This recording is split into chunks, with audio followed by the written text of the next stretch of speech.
Voilà, à toi. Ouais, c'est bon. C'est bon? Oui, c'est bon. Bon, merci à Pape Bakary, merci à Founé.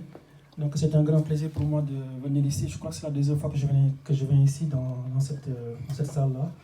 Et j'avoue que je suis très très honoré quand Grand Pape m'a dit que c'était ici, du moment où je connaissais déjà Founé, comme je l'ai dit tout à l'heure.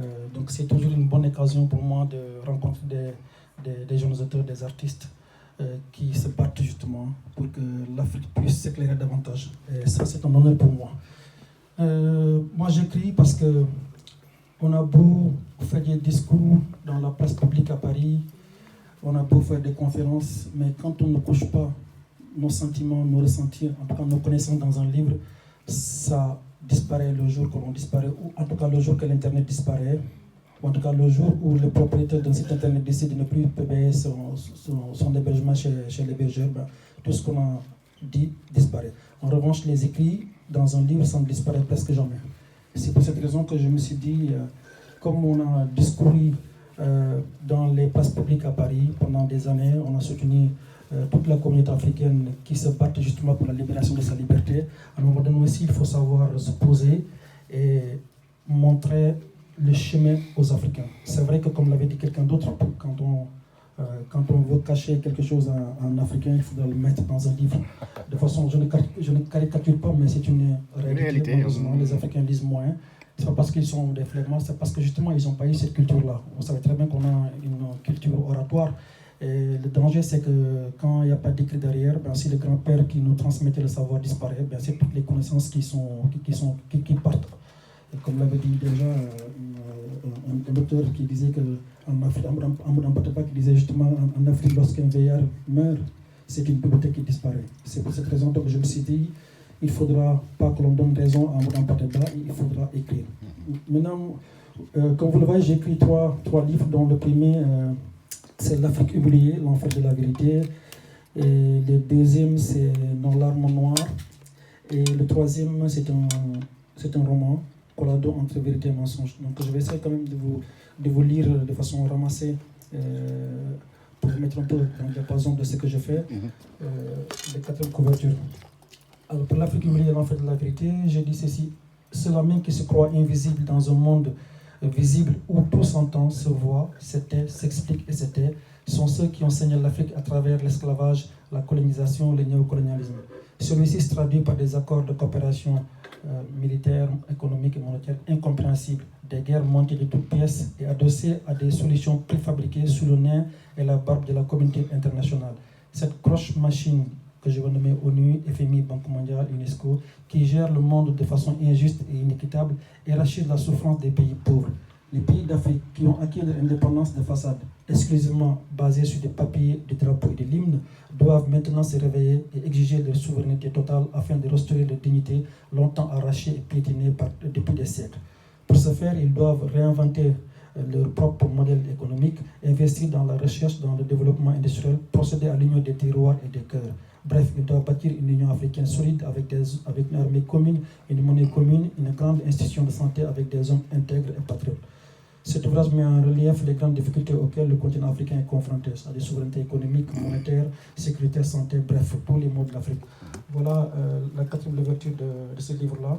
Et le deuxième, c'est Dans l'arme noire, qui traite vraiment de tout ce qui est racisme en Afrique, la xénophobie plutôt, parce qu'on ne peut pas parler de racisme entre les gens qui sont de la même couleur de peau, entre guillemets.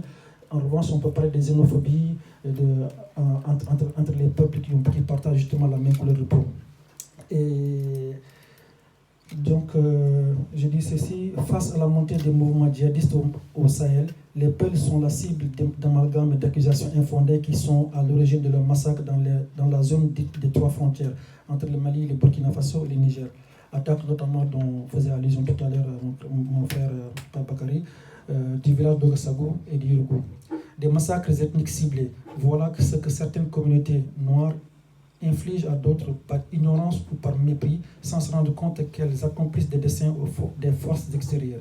Dans le monde moderne, les Noirs africains subissent déjà un racisme systémique grandissant. Celui-ci a conduit à des exactions comme le cas de Sarah Batman au XIXe siècle et de Mamoudou Bari de nos jours.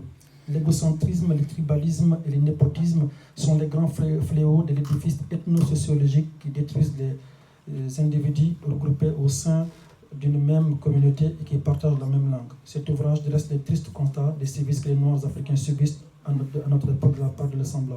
Bon, en gros, ce livre-là, c'est vrai qu'on a l'habitude de nous apitoyer sur nos sorts, mais la véritable solution, comme je disais, c'est quand on veut que l'Afrique aille de l'avant, justement, c'est bien beau de répéter tous les malheurs auxquels nous avons été confrontés, mais quand on n'arrive pas justement à bâtir une société basée sur l'équité, l'égalité et surtout le respect et la justice, on se perdra au cours de notre chemin. Évidemment aussi, on ne peut pas toujours dire que l'Afrique a subi l'esclavagisme, la colonisation, la traite négrière, mais également le commerce triangulaire. Le commerce triangulaire, mais également la colonisation des Arabes qui a duré quand même 13 siècles. Ça tout aussi, à fait. Il ne faut pas l'oublier. Mais à un moment donné aussi, que doit-on faire? Est-ce qu'on doit continuer à rappeler ces choses-là ou est-ce qu'il faudrait se regrouper en communauté, justement, essayer de bâtir quelque chose qui est viable? C'est ce que nous sommes en train de faire aujourd'hui, rappeler les choses, mais aussi aller dans la modernité et travailler dans la sagacité. J'aime rappeler ces principes-là qui disent, par exemple, nous, on est tout le temps opprimés, c'est vrai, on est opprimés, mais je vous dis, tant qu'on n'aura pas acquis la bataille du développement, on va toujours subir le racisme. Prenons juste le cas des Chinois qui ont subi le racisme, le cas des Japonais. Aujourd'hui, si par exemple Osama se présente sur les Champs-Élysées, il est vu comme un nègre, parce que tout simplement son pays d'origine n'est pas respecté.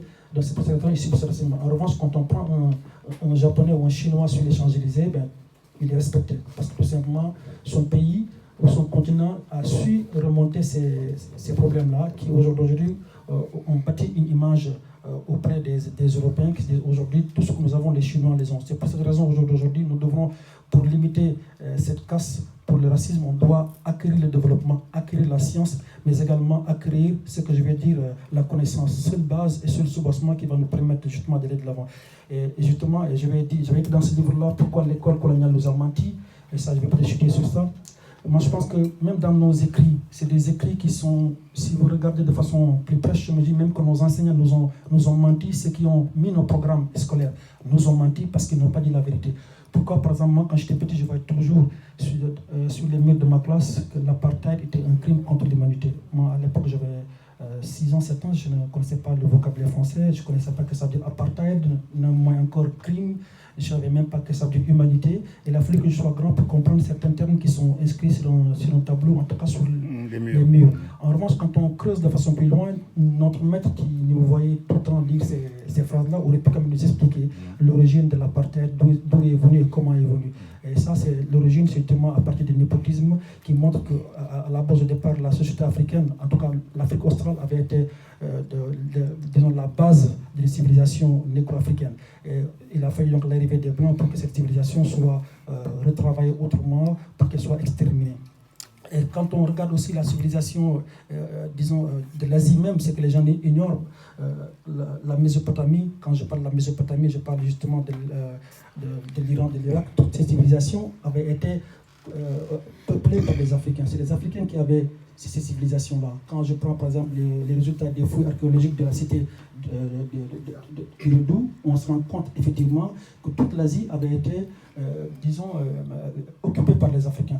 Il a fallu donc que l'homme caucasien se présente en Asie, puisse quand même mettre à plat cette civilisation africaine pour que la communauté africaine disparaisse. Aujourd'hui, même si on regarde le cas de l'Inde avec notamment tout ce qui est royaume là-bas, c'est quand le juriste Manu, la loi Manu, vous la connaissez très bien, cette loi qui rétrograde les Noirs qui sont esclavagisés là-bas. Donc ça veut dire qu'on arrive à un moment donné où l'école nous ment, au lieu que l'école nous apprenne l'origine vraie de l'humanité, qui est une origine africaine, l'école ne le fait pas. Mais les gens qui écrivent également les programmes ne le font pas. C'est pour cette raison que moi j'ai un cri de cœur par rapport à ça. C'est pour cette raison que je dois dire qu'on doit travailler dans la sagacité, dans la finesse d'esprit, pour essayer de réécrire notre histoire à notre façon. D'où l'importance aussi, le travail que je suis en train de faire et d'autres écrivains qui ne sont pas malheureusement qui sont malheureusement dans l'ombre et qui ont du talent et qui ont du savoir. C'est en ce sens-là que j'ai dit aujourd'hui, on doit travailler dans cette façon-là pour qu'on puisse mobiliser les efforts, les énergies, pour que tout un chacun d'entre nous puisse apporter sa pierre dans la construction de l'édifice africain. Voilà ce que je voulais dire. Merci beaucoup. Merci, Mimo, merci. Alors, ce qu'on va faire, parce que